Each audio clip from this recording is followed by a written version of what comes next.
Yeah, I think through this conversation, I've had probably 5 times where I've thought about like Rothschild or somebody who's a lot bigger than them, Yeah. and thought about that because my my mum, my sister, and now Abby have all got Apple Watches, and I remember listening to David Icke, obviously Yeah. a conspiracy theorist, but like we said in previous podcasts, there's stuff to take from it, Oh, of and as course. long Yeah. as long as you're not being immersed in it and taking their word as law and everything, it's fine. So what he said is that the idea of like a supercomputer, so that's everybody's conscience into a computer, which can be controlled, seen, monitored, and you can see what people are thinking, so they can stop things happening before they happen. So like terrorist attacks and stuff like that. And he said, obviously, you can't just go from no technology to everybody has to put the conscience into this supercomputer. Mm. So the small steps are obviously phones. Everybody's got a phone It's now. integrating it with human Yeah, so you've gone life in from it. having a big phone that probably your house shares to everybody in your house having a phone, and then now you've got wearable technology which is on you Yeah. almost 24/7. Yep. To the point where it's going to Neuralink, where it's in your head. Yep. And it controls your thoughts and stuff like that, to where it'll get to the supercomputer. So, if you think about it, right,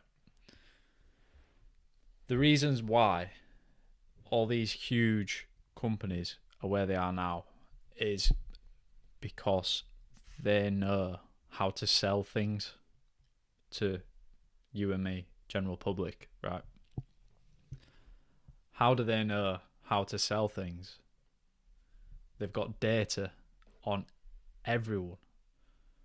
And the more and more and more editions, wearable, accessible, the more things you have, the more data they have. And it's like every time, unless you go through every account, every device, every application, every single trace of your digital DNA and set your preferences so that it doesn't track anything. All you're doing every time you use any of those things is feeding the beast. All these data centers, like at the bottom of the sea, that we spoke about it before.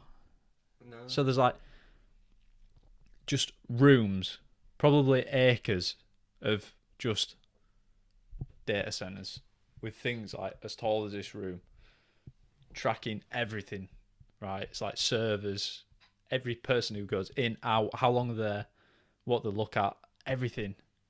It's building a digital profile for everyone, which, with China being the leaders in all this tech, they are becoming the Saudi Arabia oil equivalent in terms of data. So it's bizarre. It's like you essentially have a digital fingerprint of every person because there's more active phones on the planet than there are human beings already, right? Surely you could build, for lack of a better word, God via AI. And like taking the best things from everybody. yeah, it could be used both ways, anyway, right? If you've got all the data on everyone, you can manipulate it how you want and determine how people think, what they do, and yeah. Well, taking it like you said about the universal income,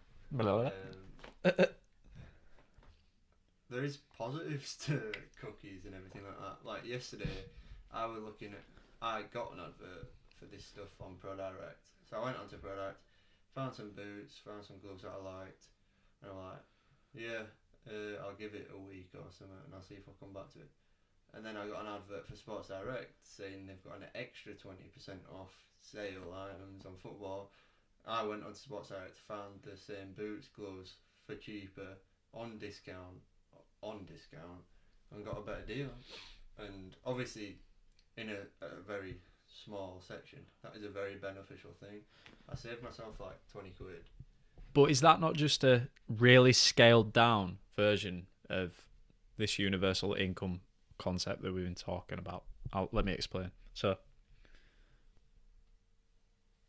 those trackers on your phone have seen that you've gone there, looked at this, thought, not right now. Right? They know that. But they know I'm interested. But they know you're interested. So, instead of you then having to troll the internet to find a better deal, they've provided you with a better deal, which has saved you time, saved you money, but in turn, it's like they bought you. You didn't buy the things, well, you did, but in turn, they also bought the activity, almost determining where you spend your money. And they obviously benefited by the ads, advert resulting conversions, and so forth. Yeah.